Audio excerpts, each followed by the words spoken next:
திருச்சிற்றம்பலம், தில்லையம்பலம், தென்னாட்டுடைய சிவனையை போற்றி, எந்நாட்டவருக்கும் இறைவா போற்றி. அனைவருக்கும் வணக்கம். நாம் இன்னைக்கு ஜூன் மாத பலன்களை பற்றி பார்க்க போகிறோம். ஜூன் மாதத்தில் சனி பகவான் ஆட்சி பலம் பெறுகிறார். அதே போல் செவ்வாய் ஆட்சி பலம் பெறுகிறார்.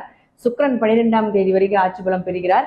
14ஆம் தேதிக்கு மேலே புதனும் ஆட்சி பலம் பெறுகிறார். ஆட்சி அப்படின்னா தன்னுடைய சொந்த வீட்டில் பலமாக இருந்து எல்லாருக்கும் பலனை 100% கொடுக்க போகிறாங்க அப்படிங்கிற அமைப்பு. சனி பகவான் மட்டும் இந்த மாதம் 29ஆம் தேதி வக்ரமாகிறார். நவம்பர் மாதம் 15ஆம் தேதி வரைக்கும் சனி வக்ர பதிவை நாம் அடுத்து வரக்கூடிய வீடியோவில் பார்க்கலாம். சனி வக்ரம் ஆகிறது அப்படின்னா முன்னோக்கி வருகிறார் அப்படிங்கிறது அமைப்பு. முன்னோக்கி வருகிறார் அப்படிங்கிறது தான் மகர வீட்டுக்கு மறுபடியும் சனி என்ட்ரி ஆக போகிறார். அப்போ ஒவ்வொரு ராசிக்கும் என்ன பண்ணுவார் அப்படிங்கிறத நம்ம முழுமையாக பார்க்கலாம். மேஷ ராசிக்குண்டான ஜூன் மாத பலன்களை பார்க்கலாம். மேஷ ராசி, உங்கள் ராசியில் ராசி அதிபதினு சொல்லக்கூடிய செவ்வாய் பலமாக இருக்கார். எப்பொழுதுமே ராசி அதிபதியோ லக்னாதிபதியோ பலம் பெற்றால் அந்த ஜாதகம் யோக ஜாதகம். அப்போது இந்த மாதம் முழுவதும் உங்கள் ராசி அதிபதி உங்கள் வீட்டில் இருக்கிறது உங்களுக்கு மிகப்பெரிய யோகத்தை கண்டிப்பாக கொடுத்தே தீரும். நல்ல பணவரவு, அதே போல் உங்களுக்கு ஒரு பெயர், புகழ், மதிப்பு இதெல்லாமே இருக்கும். அவரே 8ஆம் அதிபதியாகி ஆட்சி பலம் பெறும் பொழுது திடீர் வருமானம். 8ஆம் இடம் அப்படிங்கிறது மறைவு ஸ்தானம் அப்படின்னு சொல்லாம கூட திடீர் வருமானம், திடீர் பண வரவு, உழைப்பே இல்லாம பணம் வருது அப்படின்னா அதுக்கு நமக்கு 8ஆம் இடம் இயங்கணும். அப்ப அந்த 8ஆம் இடத்து அதிபதி உங்களுக்கு ராசியிலே இருக்கிறதுனால கண்டிப்பாக மேஷ ராசிக்கு இந்த மாதம் ஒரு சிறப்பான செல்வ செழிப்போடு இருக்கக்கூடிய ஒரு மாதமாக இருக்கும். அதே பாருங்க, 8ஆம் இடம் அப்படிங்கிறது உயில் சொத்துன்னு சொல்லுவோம். அப்போ இந்த உயில் சொத்து சம்பந்தப்பட்ட ஏதாவது ப்ராப்பர்ட்டி சம்பந்தப்பட்ட பேச்சுவார்த்தைகள், நிலம் வாங்குறது, வீடு வாங்குறது, சொத்து சம்பந்தப்பட்ட பிரச்சனைகள் ஏதாவது இருக்கு அப்படின்னா இந்த மாதம் அதை சார்ந்து நீங்க மூவ் பண்ணீங்கன்னா இதெல்லாமே நடப்பதற்குண்டான வாய்ப்புகள் உண்டு. இந்த மாதம் நீங்க என்ன செஞ்சீங்கனாலும் உங்களுக்கு அது சாதகமான பலன்களை நிச்சயமாக கொடுப்பதற்கு அதிக வாய்ப்புகள் உண்டு. ஏன்னா நீங்க அந்த இடத்துல பலமா நிற்பீங்க. எதையுமே முன்னிறுத்தி செய்யக்கூடிய ஒரு அமைப்பை உங்களுடைய ராசி அதிபதினு சொல்லக்கூடிய செவ்வாய் உங்களுக்கு கொடுக்கிறார். அடுத்தது பாருங்க, 2ஆம் அதிபதினு சொல்லக்கூடியவரும் 7ஆம் அதிபதினு சொல்லக்கூடிய சுக்கிரன் அதே வீட்டில் 12ஆம் தேதி வரைக்கும் இருக்கார்.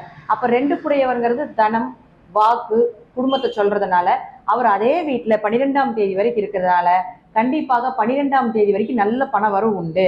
பணம் எங்காவது குடுக்கல் வாங்கல நின்றுட்டு இருக்கு அப்படின்னா உங்களுடைய ராசி அதிபதியும் பலமா இருக்கிறதுனால 12ஆம் தேதி வரைக்கும் மூவ் பண்ணுங்க, நிச்சயமா நடப்பதற்குண்டான வாய்ப்புகளும் ஏற்படுத்தி கொடுப்பார். 7 ஆகி சுக்கிரன் 2ஆம் வீட்டில் இருக்கிறதுனால திருமணம் சார்ந்த விஷயங்கள் கைகூடி வரும். அதுல ஏதாவது ஒரு பேச்சுவார்த்தைகள், பொண்ணு அமைஞ்சு வர்றது, மாப்பிள்ளை அமைஞ்சு வர்றது, நீங்க எதிர்பார்த்தபடி அமைந்து வரும் அப்படிங்கிறதுல மாற்றமே இல்லை.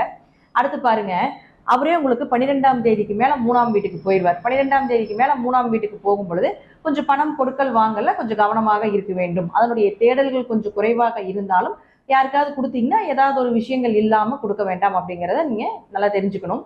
அடுத்து உங்களுக்கு 3 மற்றும் 6ஆம் அதிபதினு சொல்லக்கூடிய புதனும் பாருங்க 3ஆம் வீட்டிலே இருக்கார். 14ஆம் தேதிக்கு மேல இப்ப உங்களுக்கு 2ஆம் வீட்டில் இருக்கார்.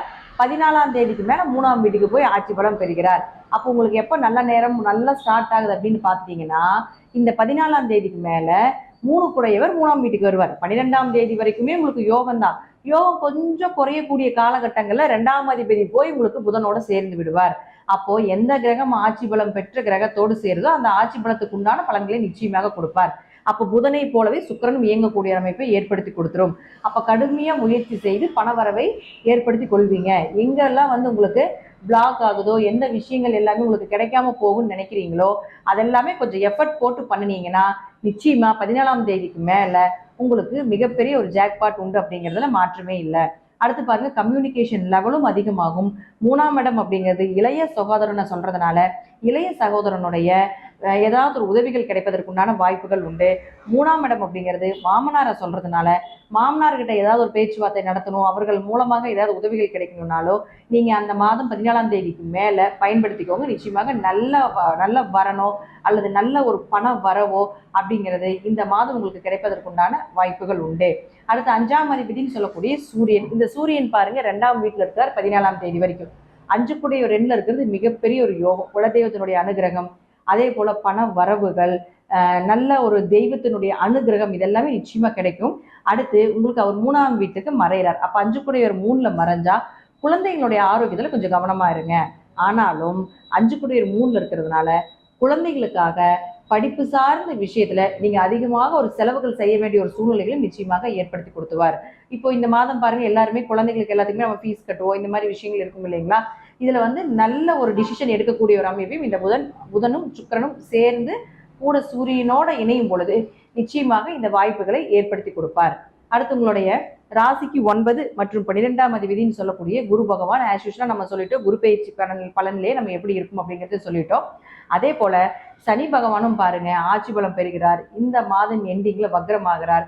அந்த வக்ர பதிவும் உங்களுக்கு பார்க்கும் பொழுது ஏகதேசம் உங்களுக்கு இந்த மாதம் ஒரு நல்ல மாதமாக இருக்கும் அப்படிங்கிறதுல மாற்றமே இல்லை. 9ஆம் அதிபதி 2ல போய் நின்னாலே அப்பா சொத்துக்கள், அப்பாவுடைய உயிர் சொத்துக்கள், அப்பா மூலமாக வரக்கூடிய எல்லா ப்ராப்பர்ட்டி சம்பந்தப்பட்ட உதவிகளும் உங்களுக்கு கிடைக்கும் அப்படிங்கிறதுல நீங்க நல்லாவே தெரிஞ்சுக்கலாம்.